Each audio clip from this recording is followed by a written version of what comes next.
The Maiden with the Wooden Helmet by Andrew Lang.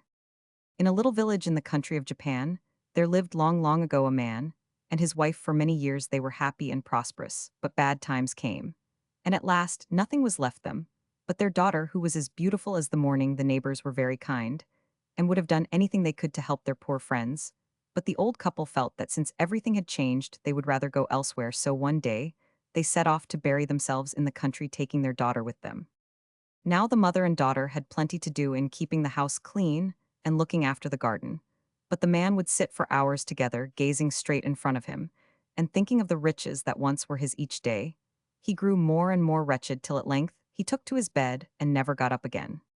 His wife and daughter wept bitterly for his loss, and it was many months before they could take pleasure in anything. Then one morning, the mother suddenly looked at the girl and found that she had grown still more lovely than before. Once her heart would have been glad at the sight, but now that they too were alone in the world, she feared some harm might come of it. So, like a good mother, she tried to teach her daughter all she knew, and to bring her up to be always busy, so that she would never have time to think about herself. And the girl was a good girl, and listened to all her mother's lessons. And so the years passed away. At last, one wet spring, the mother caught cold, and though in the beginning she did not pay much attention to it, she gradually grew more and more ill and knew that she had not long to live. Then she called her daughter and told her that very soon she would be alone in the world, that she must take care of herself, as there would be no one to take care of her. And because it was more difficult for beautiful women to pass unheeded than for others, she bade her fetch a wooden helmet out of the next room and put it on her head, and pull it low down over her brows, so that nearly the whole of her face should lie in its shadow. The girl did as she was bid, and her beauty was so hidden beneath the wooden cap, which covered up all her hair, that she might have gone through any crowd, and no one would have looked twice at her. And when she saw this, the heart of the mother was at rest, and she lay back in her bed and died. The girl wept for many days, but by and by she felt that, being alone in the world, she must go and get work, for she had only herself to depend upon. There was none to be got by staying where she was. So she made her clothes into a bundle and walked over the hills till she reached the house of the man who owned the fields in that part of the country. And she took service with him and labored for him early and late. And every night when she went to bed, she was at peace, for she had not forgotten one thing that she had promised her mother. And however hot the sun might be, she always kept the wooden helmet on her head, and the people gave her the nickname of Hachiheim. In spite, however, of all her care, the fame of her beauty spread abroad. Many of the impudent young men that are always to be found in the world stole softly up behind her, while she was at work, and tried to lift off the wooden helmet, but the girl would have nothing to say to them, and only bade them be off. Then they began to talk to her, but she never answered them, and went on with what she was doing. Though her wages were low and food not very plentiful, still she could manage to live, and that was enough. One day her master happened to pass through the field where she was working, and was struck by her industry, and stopped to watch her. After a while, he put one or two questions to her, and then led her into his house, and told her that henceforward her only duty should be to tend his sick wife. From this time, the girl felt as if all her troubles were ended, but the worst of them was yet to come.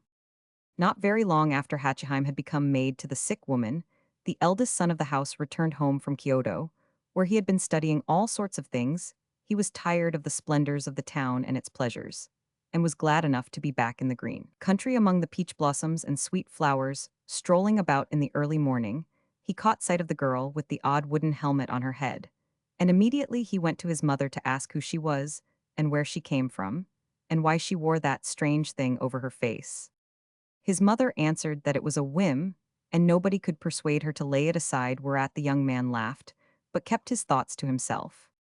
One hot day, however, he happened to be going towards home, when he caught sight of his mother's waiting maid kneeling by a little stream that flowed through the garden, splashing some water over her face.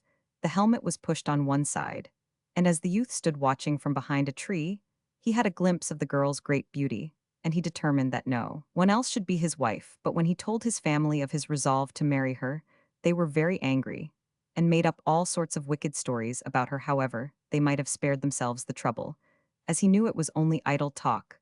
I have merely to remain firm, thought he, and they will have to give in. It was such a good match for the girl that it never occurred to anyone that she would refuse the young man.